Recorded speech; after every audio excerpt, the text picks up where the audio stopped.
Hello, my name is Néstor Dalmas Guerra, and I'm a doctorate student and a teacher at the University of Las Palmas de Gran Canaria.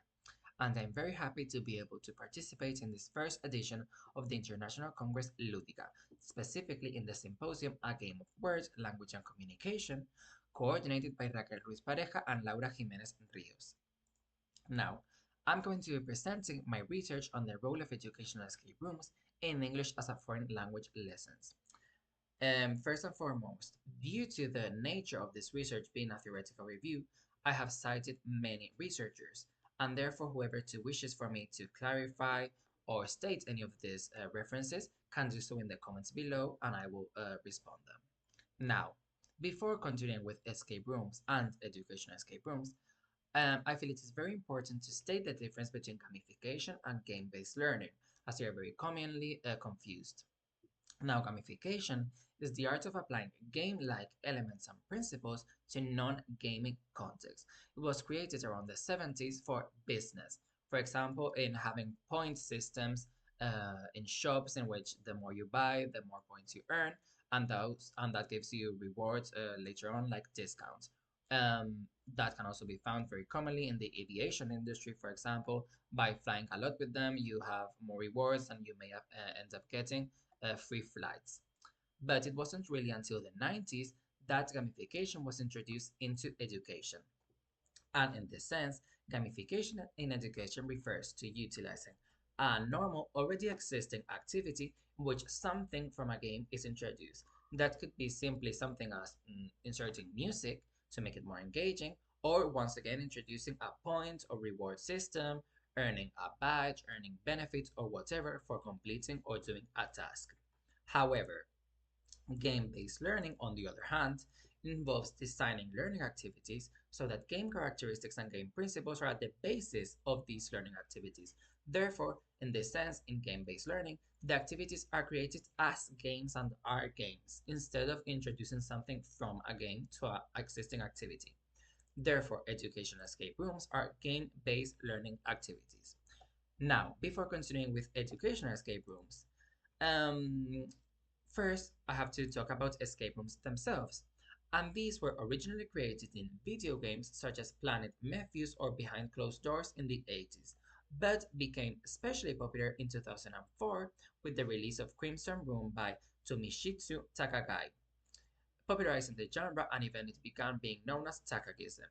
It was in Kyoto in 2007 that the first physical escape room was created, and it was around the 2010s that escape rooms became popular worldwide, and its concept is as straightforward as its name.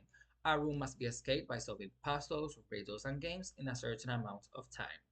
Now, as we can see, escape rooms were originally created digitally as video games and then became a physical game. Now, um, this research focuses especially in finding out what researchers had to say about both kinds of escape rooms, as in the traditional type, all puzzles and activities to solve are present at once in the classroom.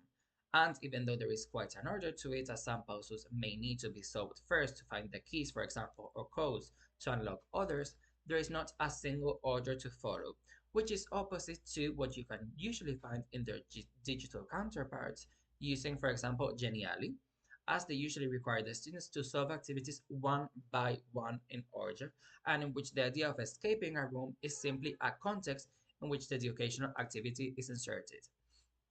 That said, several theoretical and systematic reviews have been produced over the last few years as educational escape rooms and game-based learning activities in general have become more prevalent.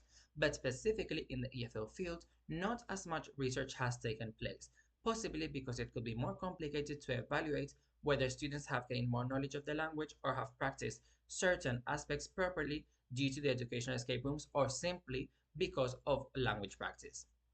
Furthermore, physical escape rooms in the EFL classroom can be used to practice all of the language skills to a certain extent, but writing, speaking, and mediating could not really be evaluated, and therefore only reading and listening could be regarded as properly understood or not by completing the task and puzzles.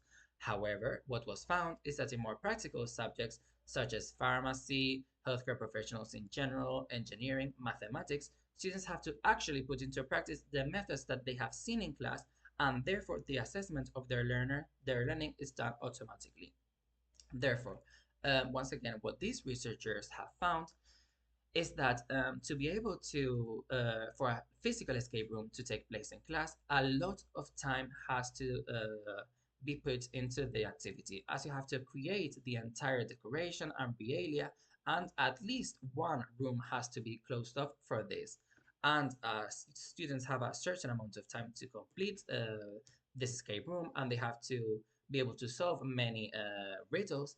They would be usually introduced in groups of 4 or 5, a maximum of 6, and it would therefore take a lot of time for this activity to take place, and maybe would even have to be done so in multiple lessons.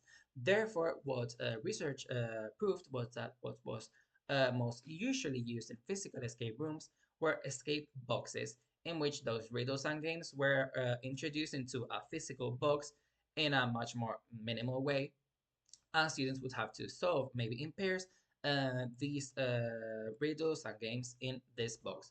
But once again, a lot of preparation comes into creating a box, and therefore it would also take a lot of time for those students to be able to complete that in private, so that the other students don't see the riddles and answers of the games, and for all of the students to in pairs be able to do that. However, in online escape rooms, the the activities themselves are much more easily and quickly solved, and therefore allows for everyone to be able to do it in maybe not even an entire class, but even less, in only a part of the lesson, as everyone could do it either individually in their own devices, or maybe in pairs or groups, but in personal devices, so everyone could do it at the same time, and the length of the activity would be shortened. Therefore, the research does say that the educational escape rooms in EFL, even though it is there isn't much of it as I mentioned, did with pre and post tests show that the students did evolve in their language practice by having to solve these puzzles. But once again, it was really in the more practical subjects that this was really shown. However, for example, there's a particular focus on the digital escape rooms utilizing, for example, virtual reality to access other places in which language would be used. For example, there's research in which they could travel to Shakespeare's Globe Theatre and watch one of his plays, and actually interact with people in other contexts, and have to speak with people to be able to solve puzzles in virtual reality. But usually in traditional digital escape rooms, such as simply solving one by one puzzles or riddles, their learning is not as successful. Now, what is clear is that for future research, more of these comparisons would have to take place, especially in the EFL context, as research is quite less abundant as in other subjects. So, thank you for having listened to me.